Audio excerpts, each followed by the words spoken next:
This is The Speaking Show. I'm David Newman, and you're tuned in to the #1 podcast for speakers, consultants, and experts who want to speak more profitably.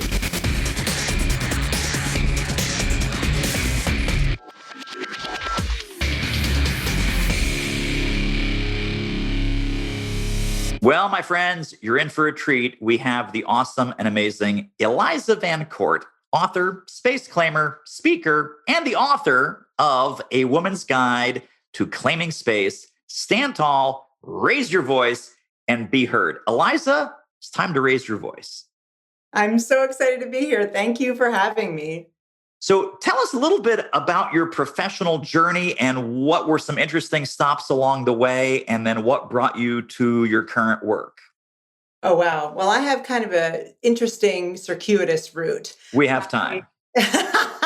Okay. So I started out as a kid in musical theater and I loved acting, but I ended up going to school for political science. And then I went to NYU Law School for a year. And then I got a scholarship at NYU to do whatever I wanted after my first year. And I realized I could do anything I want. And I don't want to do any of this. So I left. I did a 2-year acting program in New York, worked in Boston as an acting teacher. Actually, I was an actor for a while in New York, worked in Boston as an acting teacher, moved to New York, opened my own acting studio. And while I was opening my acting studio, I had all these people, and it's actually still running before COVID. All of these people wanted to work with me, but not necessarily to become actors. They wanted to become better communicators and better public speakers.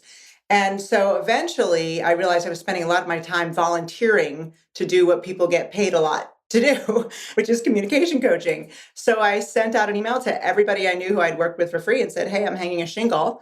And they responded in kind. And within a year, I was full-time doing the work. And within a couple of years, I was traveling all over doing the work. So it's been a pretty exciting and unexpected route. But it really is a wonderful combination of my acting work, which is physicality and voice, and my political science, which is more of the socio-political work. And I know a lot of your work and value prop and keynotes and other things are around this concept of claiming space. And a lot of other people, not you, but other people use this term in a very squishy, kind of wishy-washy way. So when you hear and when you say, more importantly, when you say claiming space, talk about what does that mean from an authority standpoint, a communication standpoint, an influence standpoint, a leadership standpoint, a sales standpoint. What is claiming space really about? Claiming space really means living the life of your choosing bravely and unapologetically. And the only extra thing I would tack on to that is that there's an expectation, I think, sometimes when we're making changes in our lives to do everything really quickly. And suddenly we're claiming space. But, it's more like, how do you eat an elephant? One bite at a time. It's really just a process of mindfulness coming into a place in your life where you believe you can claim space and you start working on the different things that help you to do so. So I guess there's an inner game and there's an outer game, right, to this whole concept. So first, is it a little bit of, you've heard the phrase, slow down to go faster? That just give yourself room to process, give yourself room to think strategically and to act strategically. Because you mentioned about rushing in, right? Rushing into the next activity, rushing into the next initiative, rushing into the next promotion or whatever it is we're rushing into, instead of like your experience in law school saying, wait a minute, let me slow down and look at all of this. This is not the life that I want. This is not the path I want to take. This is not the choice that I want to make. How do we get in touch with some of that in this crazy, busy, rush, ambition-driven, goal-driven world that we find ourselves in? Well, one of the things that I always tell people is shut the door. I know that sounds incredibly simple, but shut the door. They've done all kinds of research that if you are responding to every single thing that's happening to you all day long at work, you're actually much less productive. So doing your emails in chunks, for example, if you respond to email all day, you create more email, but you don't get more done. If you do 2 chunks of email throughout the day, you actually get more done. And also nowadays, when we're in the pandemic, I know this is a crazy idea, but turn off your Wi-Fi. and just do some work for at least 45 minutes a day that doesn't have to responding to these outside stimuli that we're getting all day long. And I think just that tiny little adjustment can make a gigantic difference. Let me kind of just go behind the scenes and we'll come back to the fantastic message and impact that you have on your clients and audiences. I want to talk about kind of the speaking world, the speaking that you're doing, the keynotes, the seminars, the workshops, and so forth. Obviously, a lot of things are virtual. We're going to emerge from this in more of a hybrid world. Mhm. How have you found the transition from speaking on a stage to speaking virtually and remotely? And what does that look like? And what are clients asking you for? And give us the whole skinny on what your experience has been with the world of virtual speaking. Well, I can tell you I never owned a ring light before this, and now it's a must. But I've actually been surprised for me how the transition has been relatively smooth. Granted, I teach in my acting school communication for the camera, so I definitely had a little bit of a leg up. But what I found for the workshops, which is really fascinating, is that I'm actually able to see everyone better because their faces are right there. And so I am able to read people better, adjust to the crowd better. It becomes more difficult, obviously, when you are in front of a lot of people and you have a moderator, reading the questions off to you. But I haven't actually found it to be that challenging. And part of it's kind of fun, I think, because you get to see people in their element and kind of get to know them almost when they ask you questions because they're in their homes. So it hasn't been that hard of a transition. What has been difficult for me is just transitioning out of primarily academia and mostly into corporate because there's a hiring freeze in academia right now. And so I had to do some major hustling because I was so used to just working with the same schools, every single year, and then just kind of adding a couple universities every year and then doing a little bit of corporate on the side. And now really primarily it's corporate. And talk a little bit about what does your marketing look like? What does prospecting look like? How are you doing the outreach to get to some of these corporate clients? For me, actually, it's been largely word of mouth. I have a really big network. And so, what I did at the beginning of the pandemic, when several people called me, actually, most of my clients called me and said, listen, we're so sorry. We have an outside hiring freeze.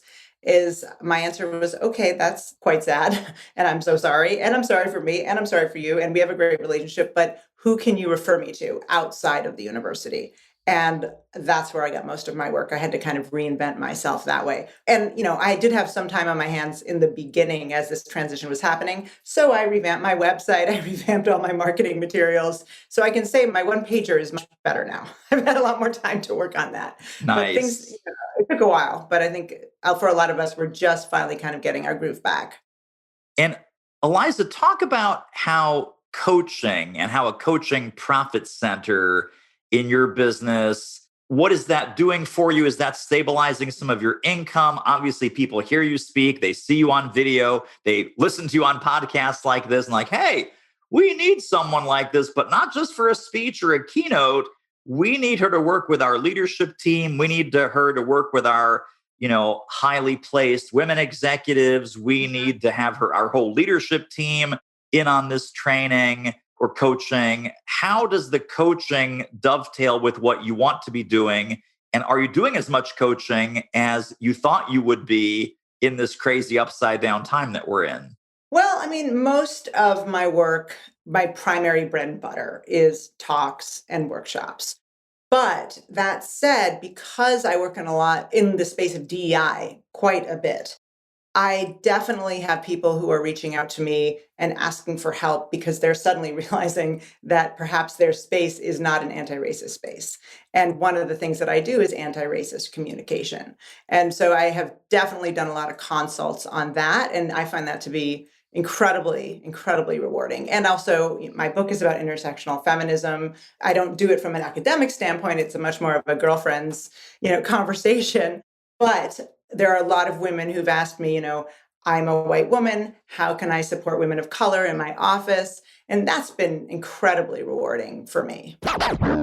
Hey, this interview is a real moneymaker. If you're serious about ramping up your reach and revenue as a speaker, trainer, or expert, book a confidential speaker strategy call with our team. The link is doitmarketing.com/call. It will be the most valuable 45 minutes you invest in your speaking-driven business. Speaking of value, let's get back to the show. It's funny. Obviously, the whole DEI landscape is on fire in a good way right now, meaning that it's getting the attention that it finally deserves. I think there are people out there in the marketplace who are either doing it opportunistically because they think, oh, it's a hot topic, and they don't necessarily have the background, or they're doing it like very inelegantly. So I'll give you an example. You go to someone's website and they start like on the homepage, they start calling out, hey, white male leaders need to stop doing this, and white male leaders need to stop doing that. From a marketing standpoint, I'm like, you're going to sell more with sugar than you are with vinegar, in my humble opinion. You got to kind of go in the side door here a little bit, because guess who these folks are trying to get hired by? The white male leaders who, and again, it's kind of a self-fulfilling problem, right? This is the problem we're trying to solve, is those typically are the folks that write the checks. Yes. But they want to stay in power, but they also want to have a more diverse and more equitable and more inclusive workplace. When you have this conversation with your prospects, how do you go from that confrontational, hey, yo, white male leaders, you're missing the boat here, to more effectiveness, more productivity, more innovation, being an employer of choice, having an awesome, amazing workplace culture, employee engagement, employee retention, getting a whole lot more people under the tent than if you keep going in the old path? How do you communicate and influence someone who may be very resistant and holding on to some of that white male power? Well, I guess there are two things in your question. First of all, people who are kind of hopping on the bandwagon. Yes. And I think that's really important to address. The talk that I do on anti-racist communication, I developed many, many, many years ago for MIT at the behest of the Office of Minority Education at MIT.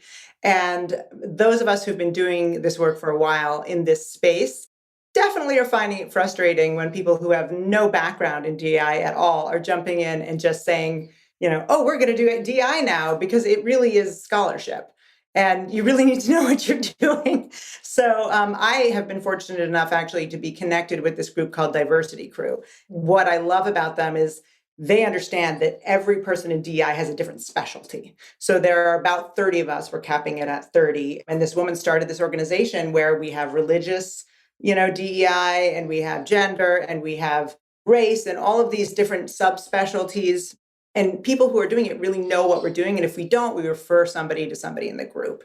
So I think it's really important. I would just caution people when you are getting this work to make sure the person who you're working with actually knows what they're doing. And one way you can look at that is like, do they have a history? Have they done it before? How long have they been doing it? Did they decide to do it this summer? If they did, that's a problem. The other thing is trying to make it more welcoming, I think. And yes, that's huge. There's so much shame around issues of race. And I think that much of the reason why white people are afraid to engage in it is not because we are feeling like we're racist, but we are afraid people are going to call us a racist. And so there's a lot of fear and shame and kind of paralysis around anti-racist education and communication. And I think the key to that for me as an educator is making sure that when I'm talking with people and when I'm giving these talks, that you're doing it from a place not of shame, but simply of enlightenment and giving people the research and letting them self-reflect, but telling them fundamentally that there's nothing wrong with anything that they're feeling, and if they're feeling uncomfortable. And the way that most DEI people approach this, and a lot of people don't like to hear this, but the bottom line that most scholarship approaches this from is everybody has internalized racism. Everybody has an internalized implicit bias. And it's not about proving you don't. It's actually about looking inward and saying, oh, okay, I have this. So now what am I going to do about it? And if you don't mind, I'd love to give you an analogy that really sits with people. Would that be okay? Sure. So what I always tell people is if you don't have an awareness of your internalized racism and you're a white woman and you're walking down the street and a very large black man is walking towards you, let's say he has a suit and a briefcase, a big black guy, and your internalized racism is set off, but you don't want to believe you have any internalized racism. So you go, okay, that guy's scary. So you clutch your purse and maybe move to the side of the sidewalk. And you just give that man just one of the millions of little microaggressions that he's experienced all day long. If you are aware of your internalized racism, you say, oh, that's fear. I wonder what that's coming from. Oh, okay, I have no reason to fear this person. He does not look dangerous at all. This is my internalized racism. I'm not going to clutch my purse. And you smile at the person and keep going. And so what it does is it allows you just to be aware without shame of what you're feeling, and then make sure that you're doing choices that make everyone feel like they're part of the human experience and the human community. And that's sort of the baseline for starting this work.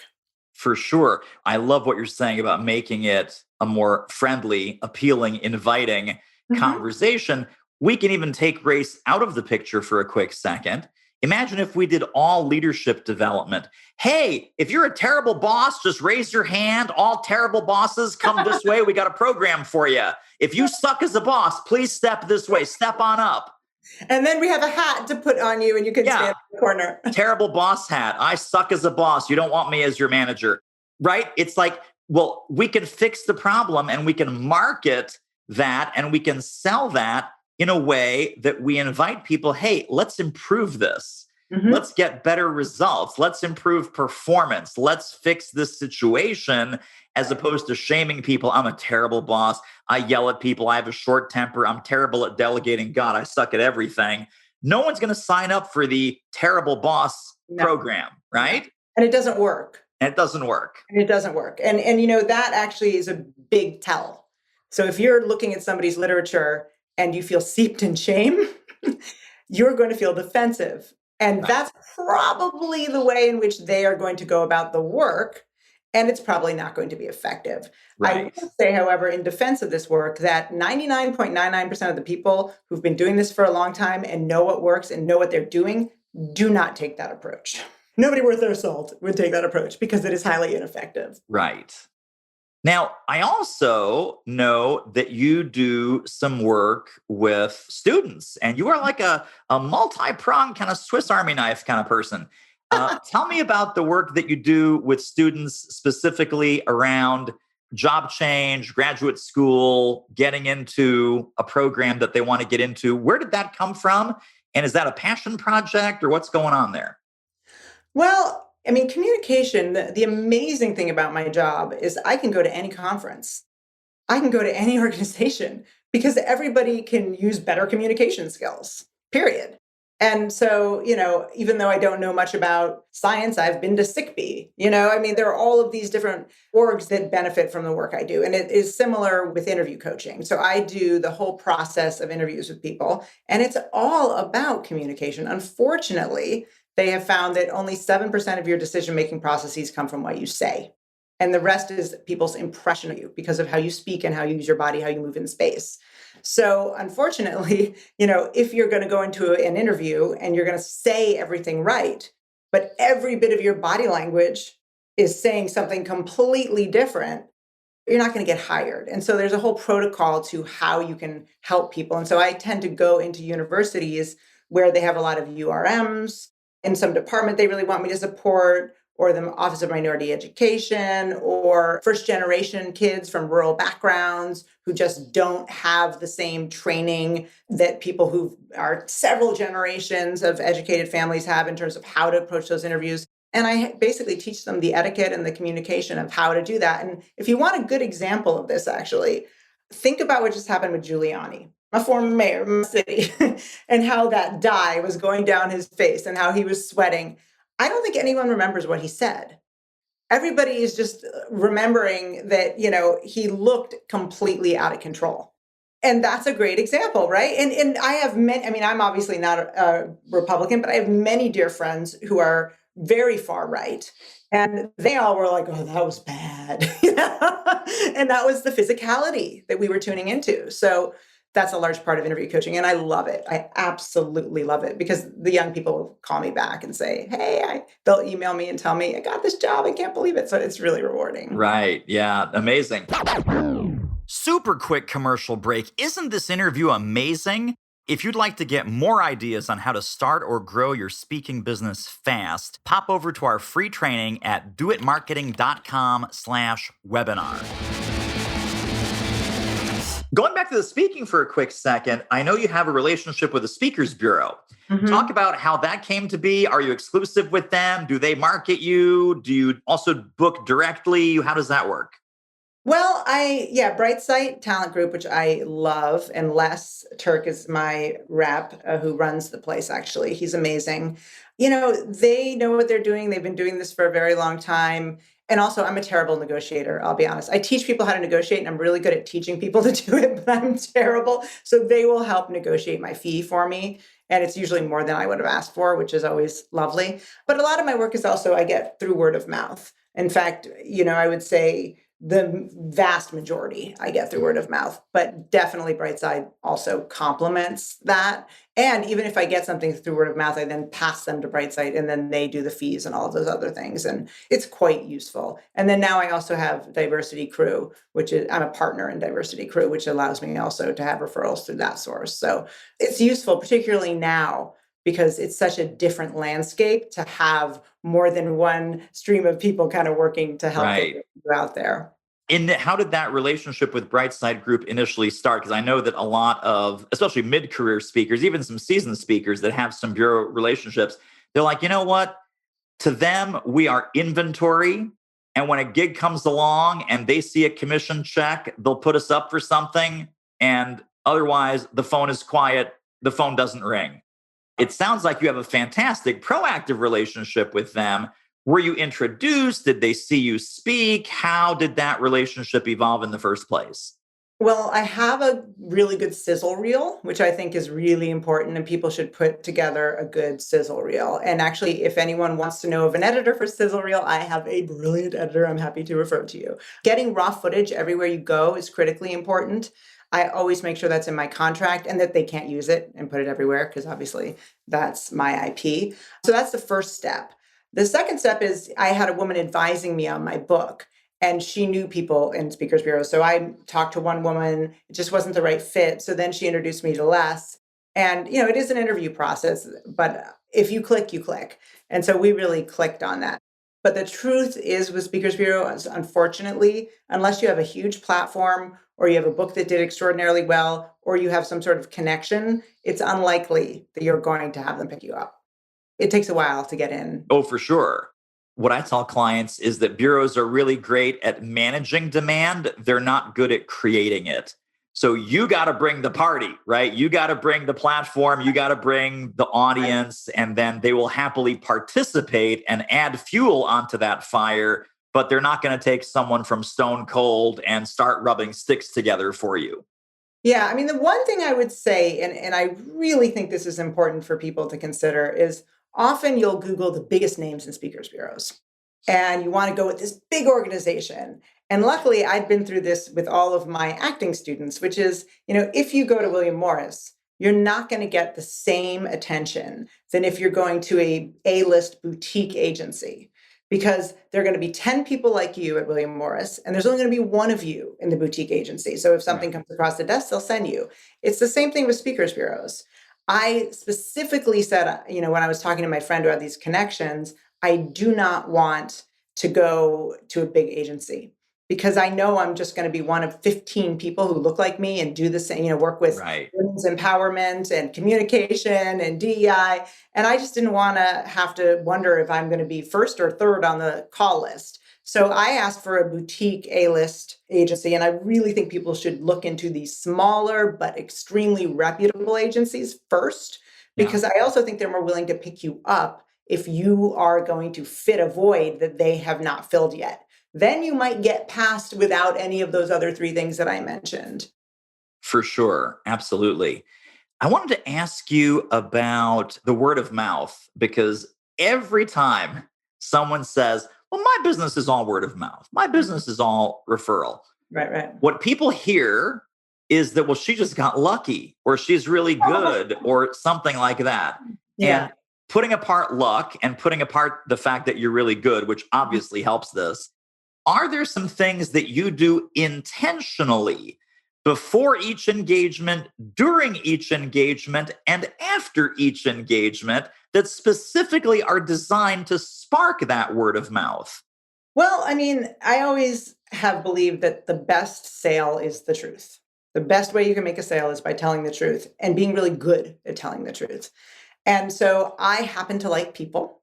So when I go to an engagement, I will seek out somebody who's in leadership who I actually genuinely like and try to form a relationship with them, an authentic and real relationship. And those relationships are everything, because then when you're done, you send a thank you note, you send a holiday card. And then, when you have a little bit of a dry month, you can say, hey, so and so, do you know any other universities you might pass my name on to, or any other departments, or do you know somebody in corporate? And they will. And people can tell when you're in it just to get something and when you genuinely like them. And Right. so what I always tell my clients is, every time you go to speak, connect with at least one person in leadership, just one. Take them out for dinner, take them out for tea, whatever you need to do, because A, you'll learn really interesting things because you get to go all over the country and meet new people. But B, you'll develop a network, and that network is critically important. And networking is not something that happens by accident. The three things that I always say you have to be able to do to be a speaker that is successful, and this is the same actually in the acting world, is you need to be on time, talented, and nice. You need to be all of those three things. If you're two, you can probably get away with it. But if you're just one, you will never work. You can't just be talented. You can't just be good. You have to be reliable. You have to be on time. And you have to be the person that when you come, everybody's like, oh, this person's coming. They're a lot of fun. So if you can be all three of those things, you're set. If you can't be all three, try to find the two you're really good at and work those two angles. I love that so much. So here's my challenge. I'm on time. That's Okay. it. That's all I got. I'm on time. That's it. Sorry. No wonder I'm having such a hard time. Yes. But I don't think you're just on time. I think you're on time, talented, and No, nice. but it's so funny, right? It's like, okay, all three is the trifecta. Worst case scenario, you got to have two. Otherwise, you're out. Otherwise, you're out. No, you cannot be one. And in fact, when I was an acting teacher and I would see somebody come in and they'd be very talented, I could tell within a week if they were going to be able to be successful. Because if they were not nice and they were not on time, nope. And it's the same thing now that I am in this Speakers Bureau community. Every single person who's just killing it really makes an effort to be, they're all talented. I mean, that's pretty much a given. That's table stakes, right? Right. That's just, you better be, but they are talented, but they are on time and they are nice also. Yeah. And actually there are some speakers out there who are on time and nice and not particularly talented, but they're so beloved in the circuit and so fun to hang out with that people ask them back anyway. Yes, exactly. Those speakers typically, there's like bourbon involved, there's dinner, there's little, fun parties in the suite after the speech. Who knows what's going on in there? Well, often they will take everybody out for dinner. That is true. See, the person that picks up the check, also popular. Right, exactly. No, you got to be on time, talented, and nice. I tell this to everyone I know. It actually pretty much is applicable to any profession. If you look at who's really killing it, they are those three things. Yes, love it. Well, let me ask you two final questions. The final question is going to be, how do people get in touch and stay in touch with your brilliance and all the fun things that you're up to? But even before we get to that, if folks were to take one sort of big picture idea from our conversation today about any of these things, about what it takes to be successful, about the role of diversity, equity, inclusion, about how to just be an advocate and how to claim space, what do you hope that one central takeaway idea might be that we can leave them with? Well, I think I would address this more to the women. And that is the thing that is the most important to understand about claiming space is that you have the right to claim space. And, we are 50% of the population. We should be claiming 50% of the space. And a lot of women who I work with have been given the message for a very long time that it is not their right to claim space. So the first step is saying, you know what, I have a right to claim space. And I would say that's the first thing. And if I can just sneak one other thing in there is once you start claiming space and doing well, reach your hand out and pull those people up who are behind you, because it is a better world and we get so many more ideas out there when everybody gets a fair shot at sharing them. Amen times 10. Eliza Van Court, how do people get connected and stay connected to more of your brilliance? Well, they can go to my website, and I try to send something out about every other week to people, even if it's an article or a little tip. And that is ElizaVanCort.com. There's no U in court. Everybody puts a U in there. There's no U. So it's just ElizaVanCort.com. And, please, if you connect, ask me questions. I often do some of my articles or some of the videos that I'm starting to do because of the questions that I'm asked. So feel free to interact. I love it. Tremendous. And we have to have you back on the show. This is not the last that we have talked, my friend. I would love it. I would love it. Well, that wraps up another episode of The Speaking Show. Hey, tell you what, if you like us, rate us and review us on iTunes. Subscribe. Tell a friend. Go grab the notes and downloads and extras at thespeakingshow.com. See you next time.